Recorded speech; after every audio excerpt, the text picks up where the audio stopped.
श्री निसर्गदत्त महाराज गुरु सिद्धरामेश्वर। श्री निसर्गदत्त महाराज का जन्म संवत 1953 चैत्री पूर्णिमा यानी हनुमान जयंती के दिन ब्राह्मण समाज में मुंबई में हुआ था। पिता का नाम शिवलाल पंत, माता का नाम पार्वतीबाई था। उनका बालपन का नाम मारुति था। उनके माता पिता भगवत भक्त थे। पिता मुंबई छोड़कर रत्नागिरी जिला के मालवण गांव में रहने के लिए आ गए। वहां कांदड़ गांव में जमीन खरीदकर खेतीबाड़ी करने लगे। श्री निसर्गदत्त ने प्राथमिक शिक्षण कांदड़ गांव में ही लिया। खेतीबाड़ी की कामगिरी के साथ पशुपालन, बागायत जैसी प्रवृत्ति करते थे। गरीब अछूतों के साथ सुवर्ण समाज के लोगों का अमानवीय व्यवहार देखकर बहुत दुखी होते थे। मानव के बीच यह ऊंच नीच के भेदभाव क्यों है? उनको भीतर से प्रत्युत्तर मिला, मानव की अज्ञानता की वजह से सब भेदभाव हुए हैं। संवत 1971 में उनके पिता का देहांत हो गया। संवत 1974 में मुंबई रहने के लिए आ गए। सुमति नाम की कन्या के साथ उनकी शादी हो गई। वो सत्य के खोजी थे। अनायास नाथ पंथ के जागृत संत सिद्धरामेश्वर के साथ मुलाकात हुई और उनके शिष्य हो गए। संवत 1992 में गुरु सिद्धरामेश्वर ने देह त्याग किया। वालकेश्वर बाणगंगा के स्थान पर सदगुरु की समाधि बनाई। संवत 1993 में मुंबई छोड़कर पंढरपुर महाराष्ट्र की ओर पैदल यात्रा शुरू कर दी। गाणगापुर, मद्रास, रामेश्वर, मथुरा, वृंदावन, दिल्ली की यात्रा पूर्ण कर हिमालय की तपोभूमि पहुंच गए। हिमालय में कुटिया बनाकर रहने का उनका भाव था, लेकिन गुरु ने संसार में रहने का आदेश दिया था। श्री निसर्गदत्त महाराज ने दासबोध, श्री शंकराचार्य कृत सदाचार, योग वशिष्ठ, एकनाथी भागवत, ज्ञानेश्वरी गीता का अध्ययन किया। संवत 1998 से संवत 2004 के दौरान उनकी पत्नी और पुत्री का देहांत हो गया। तब तक वो जागृत हो चुके थे। पत्नी और पुत्री के अवसान के समय इतना ही बोले, जो मेरे भाग्य में कर्म संजोग में संकट आएगा उसका स्वीकार है। उनकी शिक्षा इतनी ही थी, स्व को जानो, होशपूर्ण रहो, यही निसर्ग योग है। संवत 2037 8 सितंबर 1981 के दिन वालकेश्वर बाणगंगा मुंबई में देह त्याग किया। सुना है ओशो मधुवन आश्रम माधोपुर घेड़ जिला पोरबंदर के ब्रह्मलीन स्वामी ब्रह्मवेदांत के वो मित्र थे। जब स्वामी जी मुंबई जाते थे तब से निसर्गदत्त महाराज से अचूक मिलते थे। अब निसर्गदत्त महाराज ने साधकों के प्रश्न का जो प्रत्युत्तर दिया है वो सुनाता हूँ। प्रश्न 1, मनुष्य मूर्ख, स्वार्थी और निष्ठुर है? मनुष्य मूर्ख, स्वार्थी और निष्ठुर है। प्रत्युत्तर, मनुष्य डाह्यो, प्रेमाळ और दयालु भी है। 2, मानव की मूर्खता कौन सी है?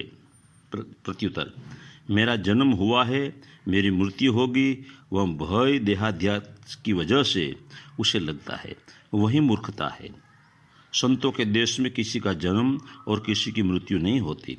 3, ज्ञानी पुरुष का क्या होता है? प्रत्युत्तर, ज्ञानी की मृत्यु हो नहीं सकती क्योंकि उनका कभी जन्म ही नहीं हुआ है। 4, ज्ञानी यानी कौन, व्यक्त या अव्यक्त? प्रत्युत्तर, ज्ञानी परम तत्व और साक्षी है। चेतना की दृष्टि से वो शुद्ध ज्ञान है, विश्व की दृष्टि से वो शुद्ध अस्तित्व है। व्यक्त और अव्यक्त दोनों वो है।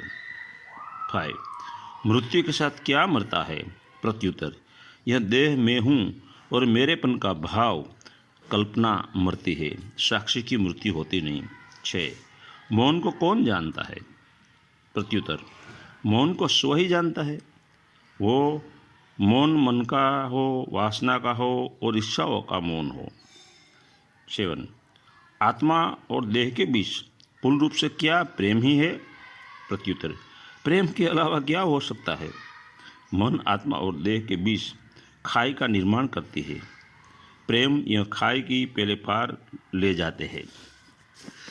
प्रश्न, संतों महात्माओं किस तरह पूरे विश्व को सहायता करते हैं? प्रत्युत्तर, संतों महात्माओं सच्चे ज्ञानी का विचार भाव पूरी मनुष्य जाति में व्याप्त हो जाते हैं और प्राणी मात्र के कल्याण के लिए वो सतत कार्यरत रहते हैं।